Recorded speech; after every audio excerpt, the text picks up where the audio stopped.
ಬೆಂಗಳೂರಿನ ರಾಮೇಶ್ವರ ಕೆಫೆಯಲ್ಲಿ ಆದ ಸ್ಫೋಟ ಪ್ರಕರಣ ತನಿಖೆ ಚುರುಕಾಗಿದೆ. ಲೋನ್ ಉಲ್ಫ್ ಅಟ್ಯಾಕ್, ಒಂಟಿ ತೋಳ ದಾಳಿ, ಈ ರೀತಿಯಲ್ಲೇನೆ ಅಟ್ಯಾಕ್ ಆಗಿದೆ ಅನ್ನೋದು ಪ್ರಾಥಮಿಕ ಹಂತದಲ್ಲೇ ಗೊತ್ತಾಗಿದೆ. ಇದರ ತನಿಖೆಗೆ ಐಸಿಸ್ ಲಿಂಕ್ನ ಘಾಟು ಕೂಡ ಬಡಿದಿರೋದ್ರಿಂದ ಆ ಆಯಾಮದಲ್ಲೂ ತನಿಖೆ ಆಗ್ತಾ ಇದೆ. ಆದರೆ ನಮ್ಮ ರಾಜಕಾರಣಿಗಳು ಮಾತ್ರ ಅದು ಯಾಕೋ ಗೊತ್ತಿಲ್ಲ, ಇಂಥ ಗಂಭೀರ ಪರಿಸ್ಥಿತಿಯನ್ನ ಕೂಡ ಸಿಲ್ಲಿ ಆಂಗಲ್ನಿಂದ ನೋಡ್ತಿದ್ದಾರೆ. ಈ ಕುರಿತಾಗಿ ಒಂದು ವರದಿ ನಿಮ್ಮ ಮುಂದೆ.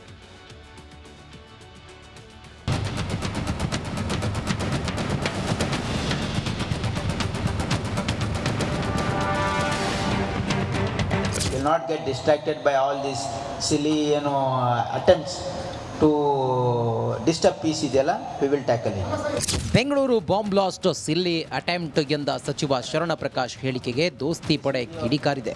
ಇದು ಉದ್ದೇಶಪೂರ್ವಕ ಘಟನೆಗೆಂದು ಯತ್ನಾಳ್ ಹೇಳಿದ್ರೆ ಇದು ಸಣ್ಣ ಘಟನೆ ಅಲ್ಲ ಅಂತ ಪ್ರಜ್ವಲ್ ರೇವಣ್ಣ ಆಕ್ರೋಶ ಹೊರಹಾಕಿದ್ರು. ಉದ್ದೇಶಪೂರ್ವಕವಾಗೇನೆ ಮಾಡ್ತಾರೆ ರೀ, ಮತ್ತೆಂದು ಏನು ಉದ್ದೇಶ ಇಲ್ಲಾರ್ದೆ ಮಾಡ್ತಾರೇನ್ರಿ? ದೇಶದಲ್ಲಿ ಅಸ್ಥಿರತೆಯನ್ನು ನಿರ್ಮಾಣ ಮಾಡುವಂಥದ್ದು, ದೇಶದಲ್ಲಿ ಒಂದು ಭಯದ ವಾತಾವರಣ ನಿರ್ಮಾಣ ಮಾಡುವಂಥದ್ದಕ್ಕೆ ಉದ್ದೇಶಪೂರ್ವಕವಾಗಿ ಮಾಡ್ತಾರೆ. ಅವ್ರು ಹೇಳಿದ್ರಾಗ ಏನು ವಿಶೇಷ ಏನಿಲ್ಲ, ಅವ್ರು ಹಾಗೆ ಅವ್ರು ಹೇಳ್ತಾರೆ. ಅವಾಗೂ ಕುಕ್ಕರ್ ಬ್ಲಾಸ್ಟದ್ದು ಏನು ಹೇಳಿದರು, ನಮ್ಮ ಬ್ರದರ್ಸ್ ಮಾಡಿಲ್ಲ ಅಂತ ಹೇಳಿದರು. ಈಗ ಆ ಬ್ರದರ್ಸ್ ಏನು ಹೇಳಕತ್ತಾರ, ಕುಕ್ಕರ್ ಬ್ಲಾಸ್ಟ್ ಮಾಡಿದ್ದಕ್ಕೆ ಇದಕ್ಕೆ ಸಾಮ್ಯ ಇದೆ ಅಂತ ಅವ್ರು ಹೇಳ್ತಾರೆ. ಮುಖ್ಯಮಂತ್ರಿಗಳು ಹೇಳ್ತಾರೆ ಅದು ಇದು ಬೇರೆ ಇದೆ ಅಂತ. ಎರಡು ಬೇರೆ ಬೇರೆ ಇರ್ತಾವೆ. ಒಂದು ಮಹಿಳೆ ಪಾಪ ಸೀರಿಯಸ್ ಇದೆ ಅಂತ ಕೇಳಿಪಟ್ಟಿದ್ದೀನಿ. ಒಬ್ಬರಿಗೆ ಕಣ್ಗುಡ್ಡೆ ಆಚೆ ಬಂದು ಕಣ್ಣು ಬರುತ್ತೋ ಇಲ್ವೋ ಅನ್ನೋ ಒಂದು ದೃಷ್ಟಿಕೋನ ಬರುತ್ತೋ ಇಲ್ವೋ ಅನ್ನೋ ಒಂದು ಭಾವನೆಯಲ್ಲಿದ್ದಾರೆ. ಇಷ್ಟು ಸೀರಿಯಸ್ ಆಗಿರಬೇಕಾದ್ರೆ ಇದೊಂದು ಸಿಲ್ಲಿ ಅಟೆಂಪ್ಟು, ಈ ಥರ ಒಂದು ಏನೋ ಇದು ತಮಾಷೆಗೆ ತಗೊಳ್ಳೋಂಥದ್ದು, ಇದ್ರ ಚರ್ಚೆ ಮಾಡಬಾರ್ದು. ಇದು ಅವರ ಒಂದು ಗೌರವಕ್ಕೆ, ಅವರ ಸ್ಥಾನಕ್ಕೂ ಒಂದು ಗೌರವ ತರೋಂಥ ಕೆಲಸ ಆಗೋದಿಲ್ಲ. ಶರಣ ಪ್ರಕಾಶ್ ಪಾಟೀಲ್ ಮಾತು ಕಾಂಗ್ರೆಸ್ಗೆ ಇರುಸು ಮುರುಸು ತಂದಿದೆ. ಇದು ಸಿಲ್ಲಿ ಕೇಸ್ ಅಲ್ಲ, ಗಂಭೀರವಾದ ಪ್ರಕರಣ ಎಂದು ಸಿಎಂ ಸಿದ್ದರಾಮಯ್ಯನವರೇ ಹೇಳಿದರು. ನಾವು CCP ಅವರು ಸಮರ್ಥವಾಗಿ ಮಾಡ್ತಾರೆ ಅಂತಕ್ಕಂಥ ಅನ್ಕೊಂಡಿದ್ದೀನಿ.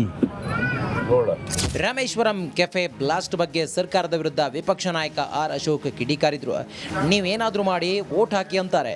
ಈ ಸಂದೇಶದಿಂದ ಬಿಲೆಗಳಲ್ಲಿದ್ದ ಇಲಿಗಳು ಹೊರಗೆ ಬಂದಿವೆ ಎಂದರು. ಅಲ್ಪಸಂಖ್ಯಾತರ ಮನಸ್ಸನ್ನ ಪೂರ್ತಿ ಕಲ್ಮಶ ಮಾಡಿಬಿಟ್ಟಿದ್ದಾರೆ. ನೀವೇನ ಮಾಡಿ ನಾವೇನು ಮಾಡಲ್ಲ, ನಿಮ್ಮನ್ನ ನೀವು ನಮ್ಗೆ ವೋಟ್ ಹಾಕಿದ್ರೆ ಸಾಕು, ನಾವು ಬಹುಸಂಖ್ಯಾತರನ್ನು ಬಡಿತೀರಿ, ಅವರೇನಾನ ಕಾರ್ಯ ಮಾಡಿದ್ರೆ, ಅವರೇನಾನ ಕೆಟ್ಟ ಕೆಲಸ ಮಾಡಿದ್ರೆ ಇಮಿಡಿಯೇಟಾಗಿ ಆ ಕ್ಷಣದಲ್ಲೇ ಆಚೆ ಬಂದ್ಬಿಡ್ತದೆ. ಬ್ಲಾಸ್ಟ್ ವೇಳೆ ಗಾಯಗೊಂಡು ಬ್ರೂಕ್ ಫೀಲ್ಡ್ ಆಸ್ಪತ್ರೆಗೆ ದಾಖಲಾಗಿದ್ದವರನ್ನ ಪ್ರಮೋದ್ ಮುತಾಲಿಕ್ ಭೇಟಿ ಮಾಡಿದ್ರು. ಕಾಂಗ್ರೆಸ್ ಗೌರ್ಮೆಂಟ್ ಬಂದ ತಕ್ಷಣವೇ ಈ ರೀತಿ ದೇಶದ್ರೋಹಿಯ ಹುಳಗಳು ಹೊರಗಡೆ ಬರ್ತಾ ಇದ್ದಾವೆ. ಇದು ಕಾಂಗ್ರೆಸ್ ಸರ್ಕಾರದ ಕುಮ್ಮಕ್ಕಿನ ಪರಿಣಾಮನೇ. ಮುಸ್ಲಿಂ ಓಟಿಗೋಸ್ಕರ ದೇಶದ ಸುರಕ್ಷತೆ ಬೇಡ, ಇವರಿಗೆ ಅಧಿಕಾರ ಮುಖ್ಯ.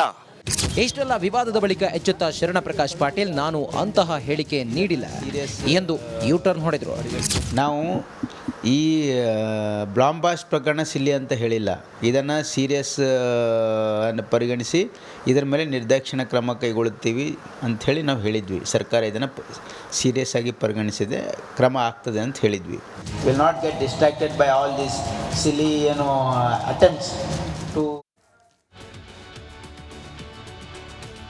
ಇನ್ನು ನಾನಾಗಲೇ ಹೇಳ್ತಾ ಇದ್ದೆ, ಐಸಿಸ್ ಲಿಂಕ್ ಇರಬಹುದಾ ಈ ಒಂದು ಸ್ಫೋಟಕ್ಕೆ ಅನ್ನೋ ಅನುಮಾನ. ಯಾಕೆ? ಒಂದಷ್ಟು ಸಾಮ್ಯತೆ ಐಸಿಸ್ ಈ ಹಿಂದೆ ನಡೆಸಿದ ದಾಳಿಗೂ ಹಾಗೆ ರಾಮೇಶ್ವರ ಕೆಫೆಯಲ್ಲಾದ ಸ್ಫೋಟಕ್ಕೂ ಇದೆ.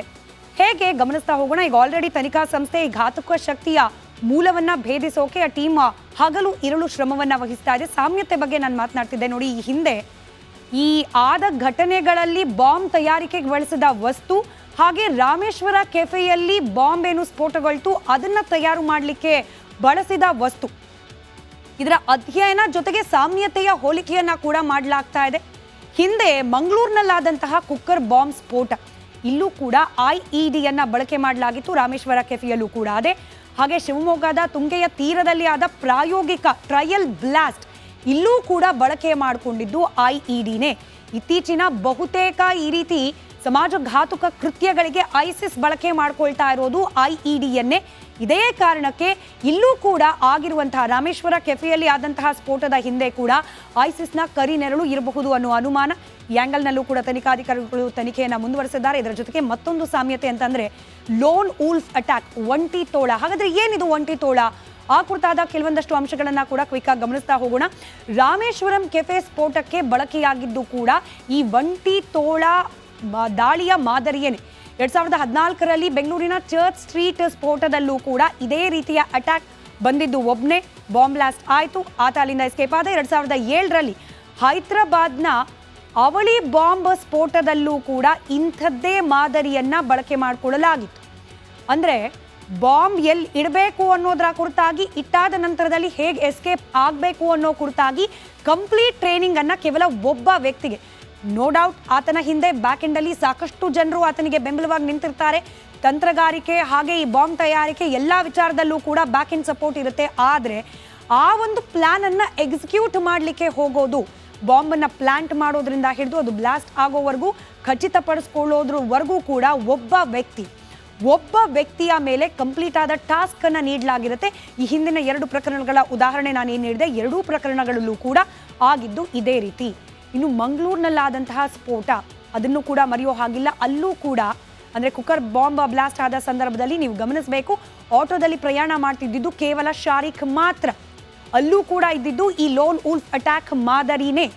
ಶಾರಿಕ್ ಹೋಗ್ತಾನೆ, ಆಟೋದಲ್ಲಿ ಹತ್ಕೊಳ್ತಾನೆ, ಆತ ಬೇರೆ ಎಲ್ಲೋ ಸ್ಫೋಟ ಮಾಡಬೇಕು ಅನ್ನೋ ಒಂದು ಪ್ಲಾನಿಂಗ್ ಇತ್ತು ಅಂತ ಕೂಡ ಚರ್ಚೆಯಲ್ಲಿದೆ. ಆದರೆ ಮಾರ್ಗ ಮಧ್ಯದಲ್ಲೇನೆ ಆ ಕುಕ್ಕರ್ನ ಬಾಂಬ್ ಸ್ಫೋಟವಾಯಿತು. ಅಲ್ಲೂ ಕೂಡ ಇದ್ದಿದ್ದು ಶಾರಿಕ್ ಒಬ್ಬನೇ. ಈ ಪ್ರಕರಣದಲ್ಲಿ ತಗಲಾಕೊಂಡಿರೋದು ಕೂಡ ಆತ.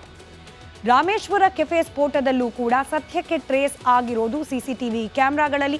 ಆತನ ಚಲನವಲನ ಇವೆಲ್ಲವೂ ಕೂಡ ಲೋನ್ ಉಲ್ಫ್ ಅಟ್ಯಾಕ್ ಮಾದರಿಯಲ್ಲೇ ಇರಬಹುದು ಅನ್ನೋ ಅಂದಾಜು ಕೂಡ ಸದ್ಯಕ್ಕೆ ಸಿಗ್ತಾ ಇದೆ. ಈ ಆಯಾಮದಲ್ಲೂ ಕೂಡ ಸದ್ಯಕ್ಕೆ ತನಿಖಾ ತಂಡ ತನ್ನ ತನಿಖೆಯನ್ನ ಮುಂದುವರಿಸಿದೆ. ಯಾಕೆ ಕೇವಲ ಒಬ್ಬ ಭಯೋತ್ಪಾದಕನನ್ನೇ ಈ ರೀತಿಯಾಗಿ ಆ ಟಾಸ್ಕ್ಗೆ ಇಳಿಸಲಾಗುತ್ತೆ ಅಂತಂದ್ರೆ, ಇನ್ ಕೇಸ್ ಏನಾದರೂ ಈತ ಸಿಕ್ಕಾಕೊಂಡ್ರೆ ಬಾಂಬ್ ಸ್ಫೋಟಿಸುವ ಸಂದರ್ಭದಲ್ಲೋ ಅಥವಾ